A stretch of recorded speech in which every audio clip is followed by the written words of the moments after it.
Bonsoir, bonsoir. Bonsoir, bien-aimé. Voilà. Yes. Ok, nous sommes arrivés au niveau où nous partageons la parole. Alors, chacun de nous doit aiguiser ses oreilles, disposer son cœur à recevoir la nourriture qui va raiser sa foi. Pour l'homme, nous allons appeler l'ouvrier que le Seigneur a appelé à ce soir pour nous exhorter au sujet de ce que nous allons entendre ce soir même. Alors, bien-aimé, le frère Simplice, Alléluia. ce soir même. Bien, Dieu vous bénisse. Amen. Nous sommes encore là. Béni. Bonsoir l'église. Amen. Bonsoir mes bien-aimés. Bonsoir. Est-ce qu'elle est là? Voilà. Amen. Amen. Alors ce soir, le Seigneur voudra comme s'encourager dans toute marche avec lui. Car il est le Dieu qui est vraiment fidèle. Et il aime son peuple, il aime ses enfants. Il a dit la fois, j'avais abandonné son héritage. Je crois ce soir, il va consoler notre Père venu pour moi. Il veut que nous avertir dans la marche avec lui. Comment nous devons vraiment nous considérer. Car c'est vraiment important pour un chrétien de connaître celui à qui il a fait ce qu'on appelle l'alliance. Car celui qui a fait l'alliance, il est fidèle. Amen. Donc ce soir, il a voulu que nous puissions ce qu'on appelle entretenir dans le mot confident. Mon confident. C'est important. Confidence. Toi, Jésus. Nous avons vraiment le mot confidence. Là, on va dire qu'on qualifie la personne de confident. Confidence. On fait des confidences. C'est-à-dire que si on peut qualifier un confident comme c'était comme étant la personne à qui on confie nos secrets. Ce qui est pour nous cher. Ce qui est pour nous vraiment, comment on appelle, quelqu'un qu'on a vraiment confiance.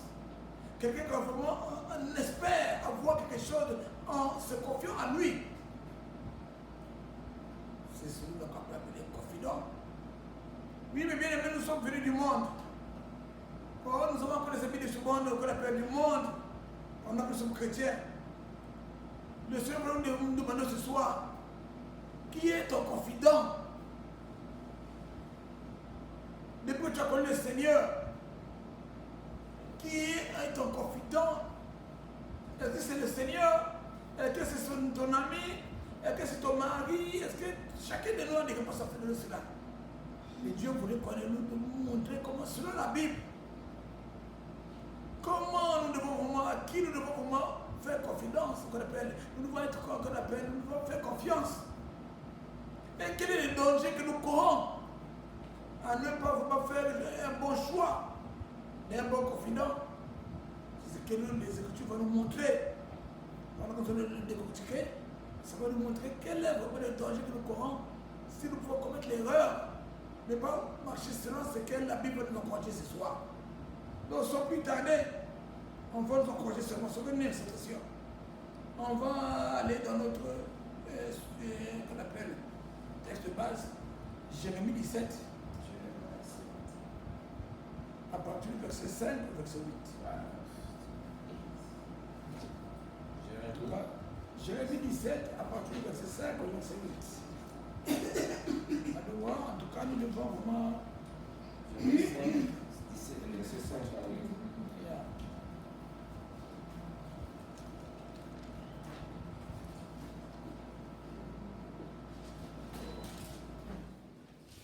Voilà la parole du Seigneur dans le livre de Jérémie, chapitre 17, versets 5 à 8.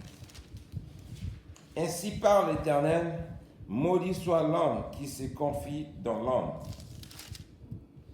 qui prend la chair pour son appui et qui détourne son cœur de l'Éternel. Il est comme un misérable dans le désert. Il ne voit point arriver le bonheur. Il habite les lieux brûlés du désert, une terre salée et sans habitant. Sans habitant, excusez-moi. Béni soit l'homme qui se confie en l'Éternel, et dans l'Éternel est l'espérance. Il est comme un arbre planté près des eaux et qui étend ses racines vers le courant. Il n'aperçoit point la chaleur quand quand elle vient, et son feuillage reste vert.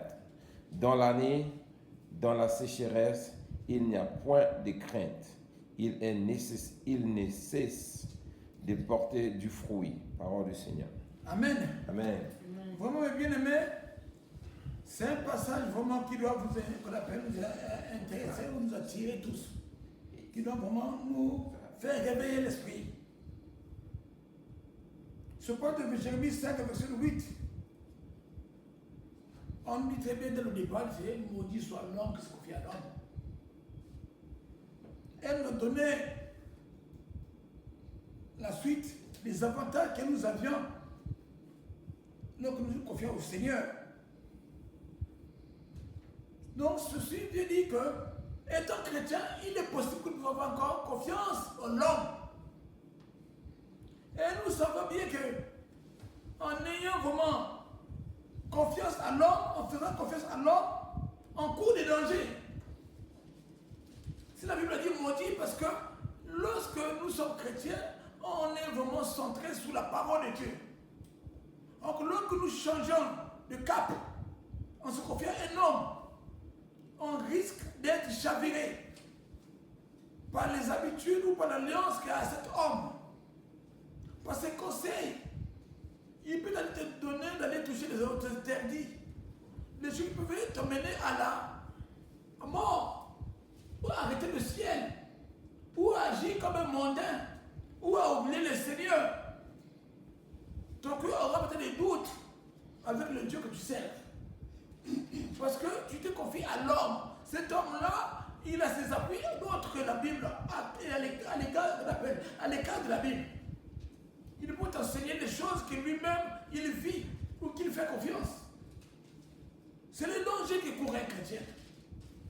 Parce que si nous disons le confident, ce que la Bible nous dit aujourd'hui, c'est le Seigneur qui fait le bon modèle d'un confident.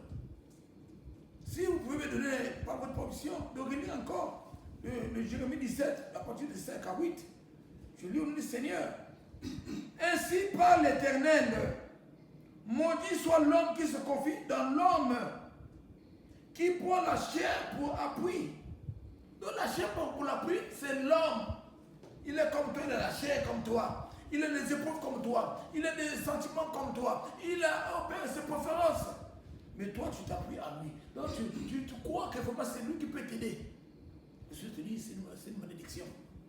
Et il va encore plus loin dire, et qui détourne son cœur de l'Éternel. Donc lorsque tu fais dans le choix à un homme comme toi, qui veut être ton appui, qui veut être ta force, tu détournes les gens de l'Éternel. Parce que lorsque l'on nous a racheté de l'Égypte, on nous a pris de l'Égypte, on avait eu des enseignements ou des directives qu'on nous avait données. Mais lorsqu'on n'arrive plus à obéir à cela, on a vraiment tendance d'aller à l'écart de la parole de Dieu. Comment tu se détournes petit à petit. Si tu n'as pas la grâce d'avoir un bon frère, c'est un frère dans Christ, qui prend ses conseils à la Bible, la réponse c'est la Bible, là c'est une bonne chose. Mais lorsque ce sont des amis que nous avons de ce monde, qu'on n'est pas abandonné, qu'on a connu le monde, nous sommes devenus chrétiens aujourd'hui, on continue à s'attacher à eux. On court un grand risque. C'est pourquoi le Seigneur nous dit très bien qu'il est tout son cœur de l'Éternel. Il est comme un misérable dans le désert et il ne voit point arriver le bonheur. Il habite les lieux brûlés du désert, une terre salée et sans habitants.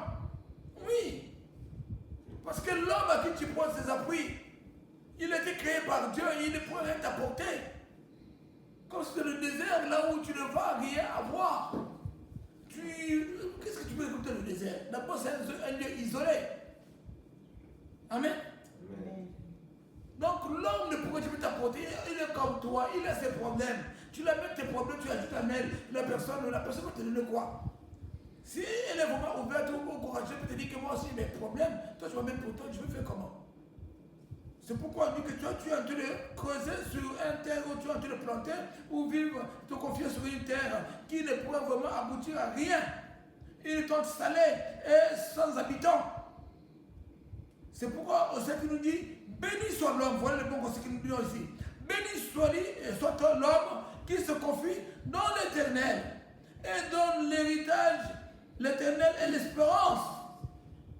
Il est comme un arbre planté près des eaux qui étend ses racines vers le courant. Il n'aperçoit point la chaleur quand elle vient et son feuillage reste vert. Dans l'année de la sécheresse, il n'a point de crainte et il ne cesse de porter du fruit. Oui, mes bien-aimés, là on nous parle de la sécheresse ici. C'est le moment difficile, lorsque tu n'as plus qu'elle appelle, soit des provisions que tu avais besoin, tu n'as plus, soit tu as manqué du travail, tu as des problèmes. Ces problèmes-là qu'on appelle un peu de sécheresse. Avec le Seigneur, tu seras toujours fort. Tu ne vas pas être comme un mondain comme manque de travail, qui est en train de pleurer. Tu connais celui à qui tu fais confiance, il est riche, il est le créateur de tout ce qui est là. Le travail là, c'est dans le Seigneur. L'argent dans le Seigneur, la joie dans le Seigneur. Donc, toi, tu te confies à lui. Tu pleures sous ses pieds. Tu cries vers lui ce que tu en as besoin. Le Saint-Esprit que nous avons l'habitude de prier, on l'appelle par consolateur par excellence. C'est une force. Lorsque tu es en difficulté, c'est lui qui est ton consolateur. Lorsque tu pries, c'est lui qui vient penser tes plaies, qui vient t'encourager. Tu ne vois pas ce que tu es. Il te renforce, il te rassure que le Seigneur est avec toi. Amen. C'est ce que le Seigneur a besoin. Lorsque tu as une telle attitude, le diable ne peut pas te mentir. Le diable ne peut pas t'emmener dans son vent. Il ne peut pas t'appeler dans des lots, il ne peut pas t'emmener dans les fétiches pour que tu vas aller faire de la fortune ou de l'argent. Tu resteras fidèle.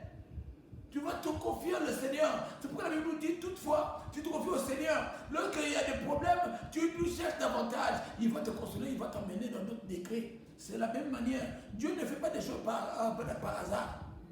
Il y a toujours une raison que Dieu permet de nous traverser un moment difficile. C'est à lui que tu vas demander qu'est-ce que tu vas faire pendant ce moment-là. Fais tes genoux, cherche davantage. Il va t'emmener dans un décret. Mais si tu te confies à un homme, il va t'envoyer dans des choses que la chair s'intéresse ou la chair aime. Tu n'auras pas une raison qu'on appelle. D'abord, il va te dire quoi? Lui-même, d'abord, il a des problèmes, je lui dis. Lui-même, d'abord, il est limité. Il ne va rien faire. Mais c'est Dieu qui connaît. Il est Alpha, Oméga. Il connaît les pères qu'il a mis en toi. Il connaît ta vie. Il a révisionné, qu'on appelle, révisionné ta vie. Il connaît ton film. Là où tu vas partir, il connaît ce qu'il va te conseiller. Il connaît ce qu'il va te dire. Tout ce que tu passes là, ne crois pas que ces choses qui tombent ignorant. Le Seigneur connaît pourquoi il te fait passer par là. Il a une raison. C'est là lui nous devons nous rapprocher. Lui demander afin de continuer la marche avec lui pour ne pas rater le ciel. Tout ce que Dieu fait, c'est pour qu'on appelle. Ça a une cause. Il veut t'amener d'un point A, comme je dis toujours, à un point B.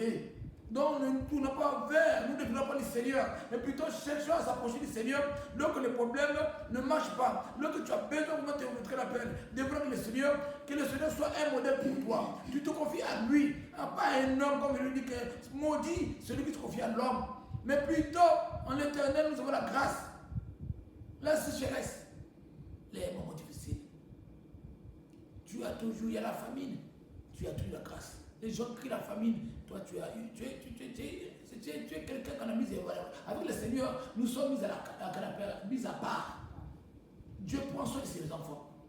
C'est comme vous avez vu la Covid ici, là, les maladies, les parents, les gens secouaient, les maisons sont secouées, les feux sont secoués. Mais ceux qui étaient confiés au Seigneur, ceux qui s'attachaient au Seigneur, Dieu a fait grâce. C'est vrai qu'il le vend, mais Dieu a fait grâce. Dieu n'abandonne pas. Parce que c'est d'abord celui le Créateur. Celui qui connaissait que ce moment devait arriver. Là, tu t'es confié à lui. Comment il peut t'abandonner? Il n'abandonne pas. Il nous aime. Nous sommes ses enfants. Comme on appelle l'exemple comme nous-mêmes les humains. Les enfants que nous avions là. Comment nous pouvons les abandonner? Ton enfant souffrir, crier comme ça. Il y a un danger, le feu est là. L'enfant peut rentrer du feu. Qu'est-ce que tu vas faire? Tu vas le laisser. Tu vas le couvrir. L'enfant est malade, souvent les parents, lorsque l'enfant est malade, c'est comme eux qui sont malades, ils ne sont pas à l'aise. C'est comme Dieu est pour nous. On dit ses yeux sont sur les justes. Les justes sont ses enfants. Il ne donne, il ne sauve la cause de toi. Parce que toi tu as peur, que tu n'es pas protégé. Lui il est là, il te protège à chaque instant. Il connaît ce qui te fait mal. Mais c'est nous-mêmes, parfois qu'on ne voit pas les yeux physiques. On a peur que nous sommes exposés, on n'a pas de parents, on n'a pas de soutien. Il a dit qu'on appelle aux orphelins, il est le père des orphelins, il appelle. Il est difficile de veuve. Mais toi tu es là, tu es orphelin, tu n'as pas de parents, mais tu crois que le Seigneur ne peut pas vraiment accomplir sa parole. Lui qui veut après sa parole, il est fidèle pour l'accomplir. C'est seulement nous chercher, nous faire confiance, l'inviter à marcher avec lui. Tu verras que ta vie sera une vie de témoignage. Là où les autres crient difficulté, toi tu ne seras jamais, tu n'auras pas de problème. Là où le diable doit fermer, le Seigneur va ouvrir à gauche. Nous, l'autre qui fait ma droite, il ouvre. Dieu, si tu es le demi du Seigneur, tu n'as pas vraiment à faire des calculs des hommes. Les calculs sont les demi du Seigneur. Quand ta vie été scellée en lui. Amen. Alléluia. Donc, nous devons vraiment faire confiance à Dieu. Nous ne devons pas être trop bavards. Allons dans notre deuxième test. Hébreu 13. Hébreu 3. On avait coupé la gueule. Hébreu 3, à partir du verset 12 au verset 15. Notre Seigneur est notre confident, mon confident, ton confident. Il doit être notre confident. Évitons les conseils des hommes, avoir un homme comme étant un appui. Amen. Hébreu 3, à partir du 12 à 15. Notre Dieu est bon, il est là pour nous. Faisons-nous confiance.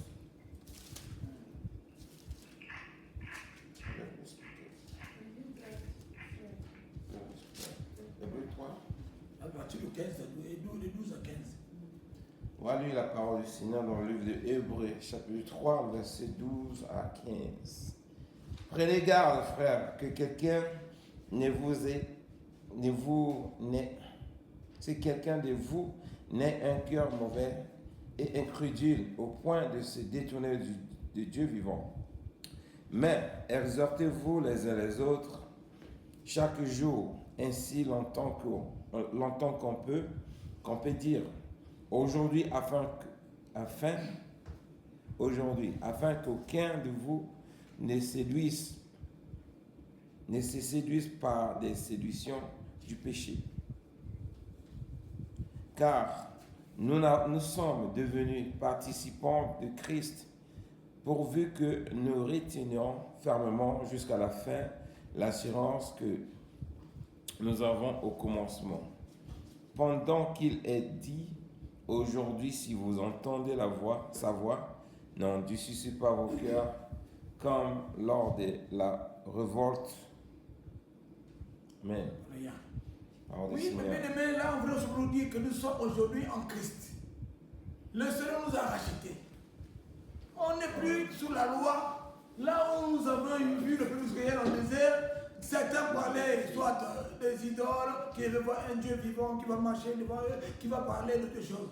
Aujourd'hui, nous avons le Saint-Esprit qui est là. Nous devons vraiment nous encourager. Les uns les autres, la Bible le dit, dans la parole de Dieu, afin que les désirs de ce monde ne puissent pas égarer chacun de nous. Parce que toutefois que nous sommes unis, le Seigneur est unis de nous.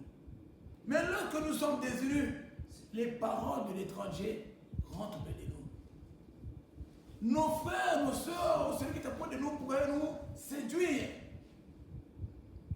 Combien de chrétiens qui ne vivent pas l'Égypte? Il y a beaucoup. Si vous pouvez entendre les chrétiens parler, il y a beaucoup de chrétiens qui disent même que lorsqu'il était en Égypte, il était encore plus mieux, libre de poser d'autres actes, libre de réagir comme ils étaient. S'ils connaissaient voler, s'ils connaissaient aller faire des réunions pour voler, ou aller vraiment s'attacher à n'importe qui d'autre faire ce qu'il voulait. Mais avec le Seigneur, malgré ce que tu veux vivre, ce que tu veux avec le Seigneur nous donne le Saint-Esprit. Alors le Saint-Esprit nous donne des différents dons. Alors c'est à nous maintenant d'exhorter les autres dans les moments difficiles. De ne pas les laisser aller encore se confier à celui qui l'avait connu dans le monde, qui risquait d'encore mettre son cœur dans le doute. On pourrait commencer à endurcir notre cœur pendant que la parole de Dieu est prêchée. Tu vois maintenant le conseil de ton frère du monde et la parole de Dieu, quelle est la bonne réponse que tu vas prendre? Non, mon frère et soeur. La Bible demande comme nous venons de lire précédemment, on nous a dit, même dans la sécheresse, les feux sont verts. Ça veut dire que le sécheresse, comme on a dit de dire, le monde difficile. Le monde difficile, tu dois rester attaché au Seigneur, il connaît la solution de te donner pendant ce moment. La Bible est là. Le frère est là pour t'exhorter, comme on dit, t'exhorter, t'encourager de continuer la marche malgré les difficultés, malgré ce que tu as demandé, nous t'attends depuis que tu as prié, quand on avait les prophéties, on t'a donné que tu vas avoir, mais jusqu'alors tu n'as rien. Le Seigneur, le frère, la Bible nous conseille que non, tu dois garder ton attitude, d'avoir confiance en Dieu. Continue à prier, continue à entendre la parole de Dieu, continue à écouter la révélation de cet esprit. C'est ce qu'on vient de nous dire. Nous n'avons plus encore vouloir chercher ailleurs un médecin ou un diplômé, qu'on appelle le plus gradé quelque part, qui a étudié beaucoup, qui va te conseiller. Non, le Saint-Esprit est là pour nous. C'est pour nous rassurer. Parce que lui, il est là. Nous, on nous dit seulement le Seigneur, il est l'homme des cas impossibles. Pourquoi tu confies à l'homme pour te dire que non, ça là par rapport à ça, je crois que ça ne peut marcher parce que X, Y avait fait ceci. Or, la Bible, celui-là qui tu as choisi, il est celui-là qui est Alpha Oméga. Il est le Dieu au Père, mon Dieu, qui peut faire des choses que l'homme ne peut pas croire. Il ferait le passage là où il y a le passage. Il a fait passer les enfants de la mer rouge à sec. Qui est avec eux? Qui l'a fait encore? Donc s'il a eu à le faire, son nom c'est le Je suis. Il n'a pas changé, il est le même hier, aujourd'hui, éternellement. Il est capable encore d'agir dans ta vie. Il est capable encore de dire un mot encore dans ta situation. Ne change pas de langage. Ne cherche pas à aller te confier à l'homme. On te dit que c'est une malédiction. Continue à crier vers lui. Continue à lui dire, Seigneur, me voici devant toi. Je sais que tu n'as pas oublié ton enfant quand tu n'oublies pas ton héritage. Moi, je sais que ma vie, mon problème que je t'attends, tu vas encore dire un mot. Car rien n'est possible pour toi. Amen. Amen. Nous devons vraiment avoir cette attitude. Nous exhorter, nous encourager, nous fortifier au Seigneur, afin que le diable puisse avoir l'accès. Amen. Allez, laissez-nous encore de voir le psaume 2, verset 12 seulement. Psaume 2, verset 12. Psaume 2, verset 12. En tout cas, quel que soit le problème que tu as, on veut te dire que confie-toi au Seigneur. Malgré les situations, malgré la sécheresse, malgré les difficultés, tous tes yeux viennent de Dieu. Crois les promesses de la Bible, les promesses qu'il a eu à faire. Lui qui l'a fait, il est fidèle. Il finit par les accomplir. Ne nous oublions pas de la foi. Ouais, Psaume 2, selon le verset 12. What's going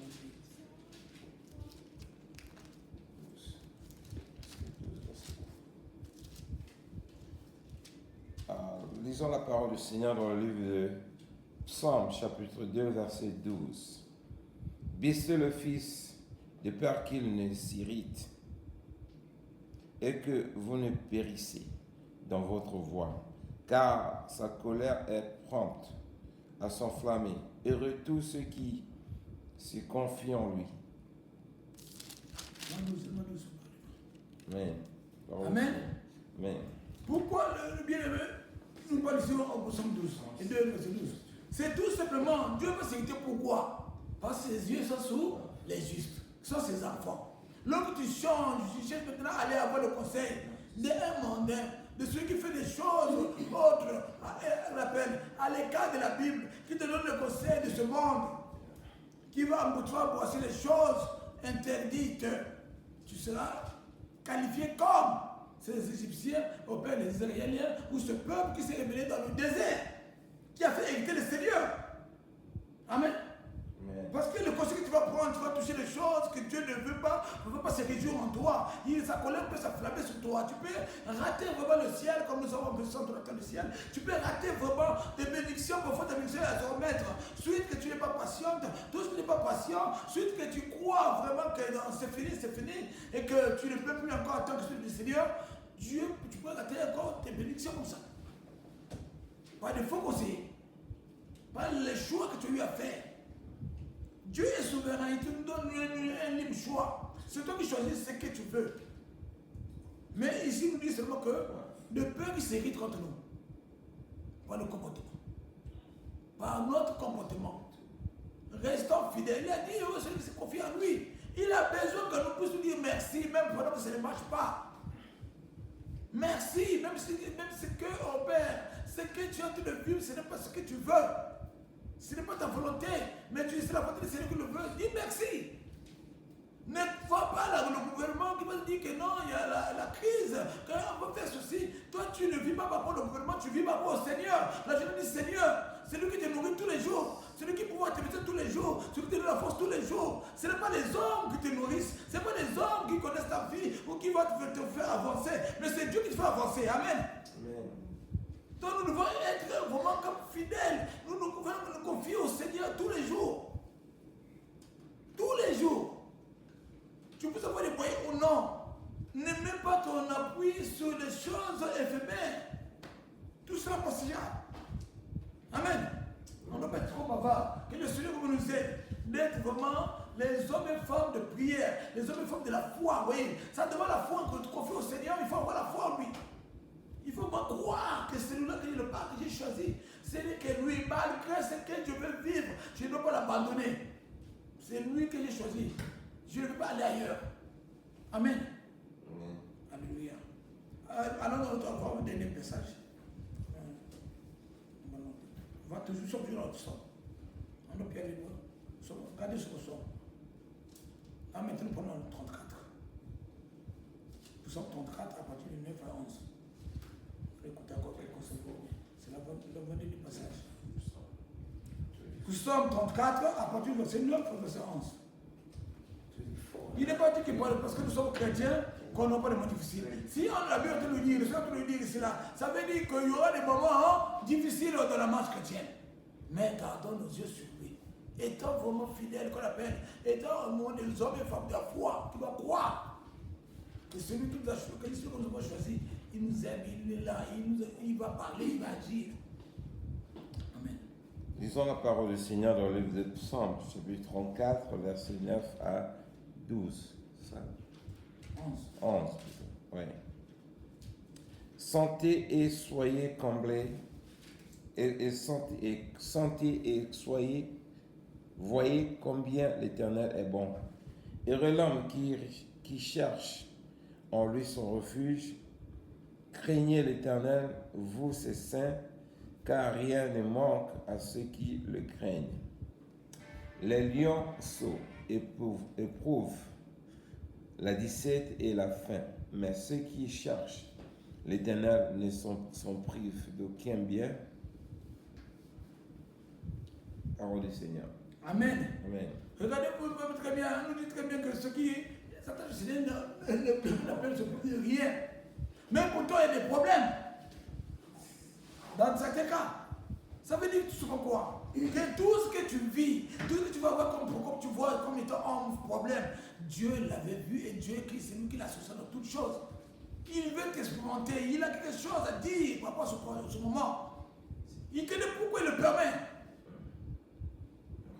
Ce n'est pas qu'il t'abandonne, il est incapable. Ou Dieu était incapable. Qui est plus que Dieu? Qui peut se battre avec Dieu? Qui peut défendre Dieu, Dieu de faire quelque chose? Qui? Personne. Si cela est le cas, ça veut dire que ton problème est dans les mains du Seigneur. La nuit, les jours, il est là avec toi. C'est à toi de tourner vers lui, de demander à Dieu de continuer encore ce qu'il a promis dans ta vie. Ton marche avec lui. C'est ce que le Seigneur a besoin de nous. Il n'a pas besoin que vous soyez paniqués devant une situation. C'est pourquoi on prend tout l'exemple de bien-aimé Job. Il a eu un problème qui est vraiment, qu'on appelle bousculé. Mais on a vu dans son intégrité la manière qu'il a réagi et qu'il a encouragé même ceux qui venaient pleurer avec lui. C'est ce que nous devons avoir. Nous devons savoir que le moment là viendra. Mais comment nous devons nous comporter? Est-ce que c'est un oncle que tu vas appeler, un ami que tu vas appeler, ou quelqu'un que tu vas chercher pour te consoler? Je ne pense pas. Il n'y a que le Seigneur.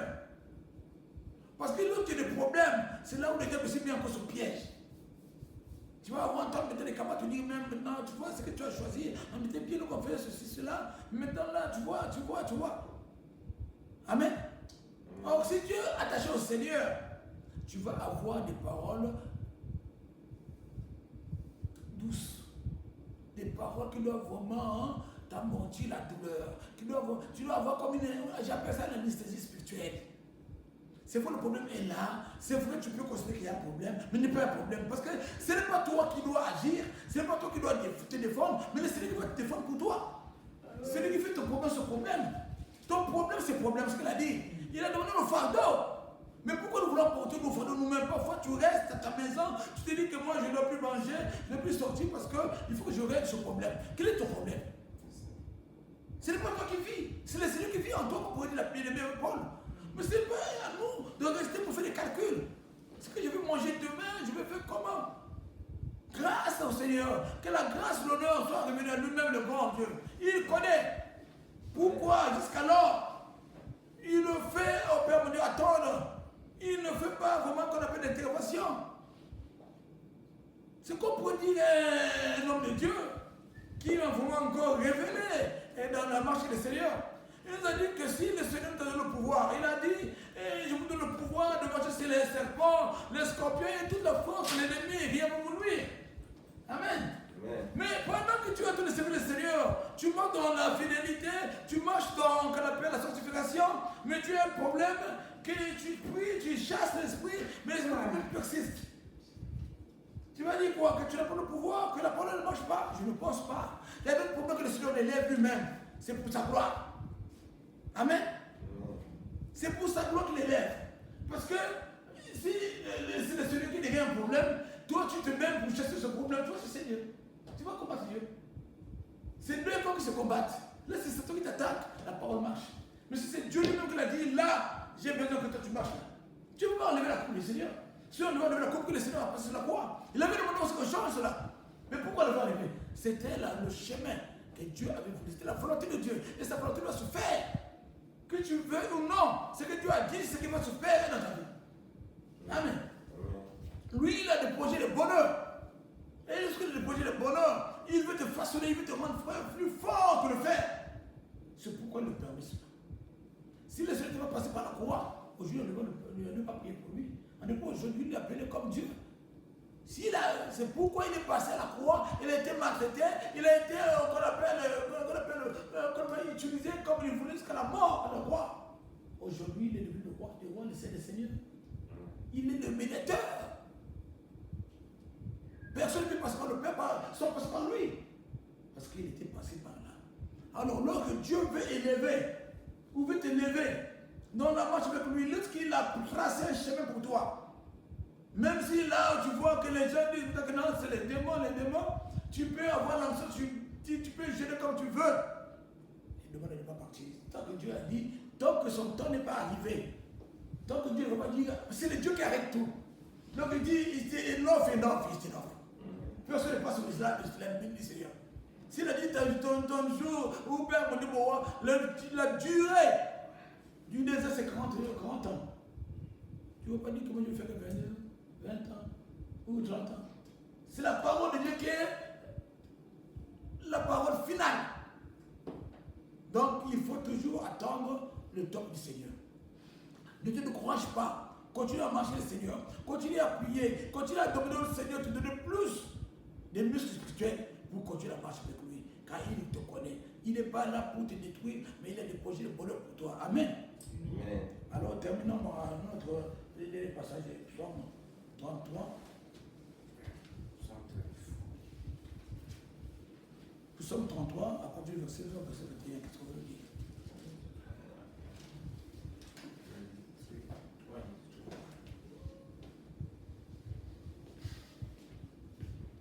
Nous lisons la parole du Seigneur dans le livre des Psaumes, chapitre 33, versets 20 à 21. Notre âme espère en l'Éternel, il est notre secours et notre bouclier. Car notre cœur met en lui sa joie, car nous avons confiance en son Seigneur. Parole du Seigneur. Amen. Amen.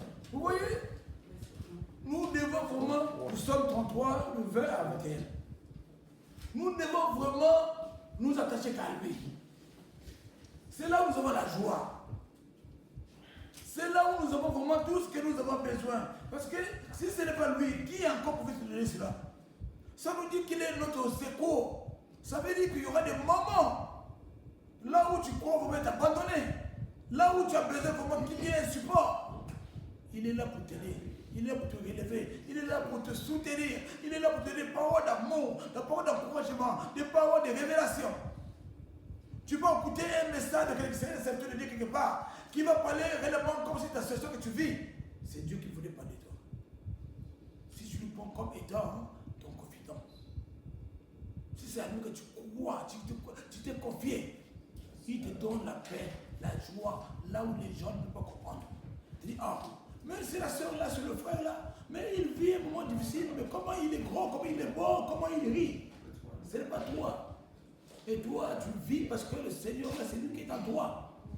C'est lui qui t'a aimé, c'est lui qui connaît tout cela. C'est lui qui te protège, qui peut, on dit toujours, si Dieu est pour toi, qui peut être contre toi? Personne. Si Dieu est pour toi, personne ne peut être contre toi. Parce qu'avec le Seigneur, nous sommes majoritaires. Si tu es avec Dieu, tu es majoritaire. C'est pourquoi pour te dire 1000 tombent à tes côtés, 10 000 à droite, tu ne seras pas atteint. C'est l'assurance de se confier à ce Dieu-là. Si tu nous donnes vraiment ton assurance, et qu'il appelle ton âme, ton cœur, tu te confies à lui. Tu manges ou tu ne manges pas, il est bon. Tu t'habilles ou tu ne t'habilles pas, il est bon. Dans n'importe quel moment de ta vie, il est toujours bon. Amen. Tu ne peux pas vraiment nous changer, qu'on appelle, chercher à avoir des moments là où il va être bon pour toi, ou des moments où il ne va pas être bon. Non, il est bon pour toi parce qu'il t'a aimé. Et il a dit, ces projets sont des projets de bonheur. Amen. Amen. Pour ne pas trouver bavard, je demande que le Seigneur, j'aime beaucoup appeler les autres que le Seigneur vraiment puisse toucher un cœur qui a besoin de ces paroles pour l'encourager à continuer à croire que ce Dieu-là n'est pas fini. On l'appelle le je suis, il continue à agir. Quel que soit ton problème qui est en train de sortir, il a encore quelque chose à dire. Il peut encore faire quelque chose. Continue encore à croire de lui. Éloignez de nous de toute personne qui peut détruire ta foi chrétienne, qui peut te mener dans de mauvaises voies. Surtout quand nous sommes dans un monde de business. Ici, dans ce pays, c'est un peu de business. Il y a beaucoup de choses, les gens aiment l'argent. Avec l'argent, on peut te chavirer par des mauvais conseillers. Que non, regarde comment si aujourd'hui comme ça, là, regarde ce que j'ai. Regarde ce que tu parles facilement, tu oublies le Seigneur pour les plaisirs de ce monde. Les sentiments de ce monde. Ce que la Bible nous dit, il faut éviter cela. Nous devons faire attention d'être flattés par les choses de ce monde. Ne nous confions pas trop aux choses de ce monde. Ce sont des choses qui vont passer. Mais prenons ce qui est éternel, ce qui va nous conduire jusqu'après la mort. Nous vivrons encore la gloire de Dieu. Si nous restons fidèles à ce Dieu-là. Que Dieu bénisse sa parole. Je vous prie. Seigneur, je te remercie encore pour ta bonté et ton amour encore, Père, justement pour tes enfants. Je sais que tu n'as pas parlé en vain. Lorsque tu parles, papa, mon Dieu, tu as vu une faille dans le cœur de tes enfants. Lesquels qui sont les saignés, Père, mon Dieu, qui ne savent plus à qui se confier, à qui faire. Ils ont fait confiance aux hommes, les hommes l'ont dessus. Ils ont fait confiance au Père, mon Dieu, à leurs paroles, les paroles l'ont dessus. Mais toi, tu es notre confident. Ce soir, Père, mon Dieu, mon roi, tu veux nous dire que, Seigneur, tu es le seul qui peut nous aider même dans les moments difficiles de nos vies. Même lors de la sécheresse, même là où on nous a dit, Père, mon Dieu, mon roi, qu'on ne pourrait plus encore vivre. Mais toi, tu es capable de dire un mot et la chose s'accomplisse. Tu n'as jamais pardonné des enfants, Père, mon Dieu, mon roi. Alors ce soir, je proclame encore, Père, mon Dieu, mon roi, que tes enfants enlèvent leurs yeux sur les hommes, mais qu'ils voient, oh Père, mon Dieu, mon roi, toi qui étais élevé en dignité pour nous, mon Dieu, toi qui, oh Père, mon Dieu, mon roi, qui ne cesse de veiller sur ton peuple, continue à encourager, à fortifier ton peuple, à connaître encore, oh Père, l'assurance des enfants, mon Dieu, mon roi. Car dans tes mains, nous avons l'assurance de la victoire dans tout le domaine sur la croix, tu avais tout accompli. Alors Père mon Dieu, viens me t'accorder la paix et la solution dans le désir de tous les enfants qui sont besoin de la paix, mon Dieu. Que là où le diable est entouré, le diable est parti bloquer de gauche à droite nos activités, notre vie, croyant que Père mon Dieu qu'il a limité, qu'il est fort, Père. Alors ce soir tu viens débloquer, Père mon Dieu, mon roi. Et puis c'est tes enfants, mon Dieu, mon roi. Je débloque les enfants, je débloque leur mariage, je débloque leur santé, je débloque leur paix, je débloque leur réussite. Oh non, puissant Père mon Dieu, mon roi. Que tout ce qui dépend de ton Père ne s'accompagne pas dans la vie des enfants. Fais-les rentrer dans ce que tu nous as promis. Parce que c'est ce que nous avons de meilleur. Quand tu as dit, Seigneur mon Dieu, que ton peuple ne se détourne pas, que leur cœur soit fixé sur toi. Nous voulons que ce qui vient de toi, pas un homme. Quand la pluie d'un homme, nous dit que, oh Père mon Dieu, vanité, Rabakashikini.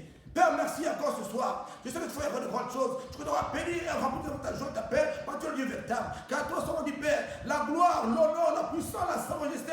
Au nom de Jésus-Christ, nous aussi prier, Père. Amen, amen.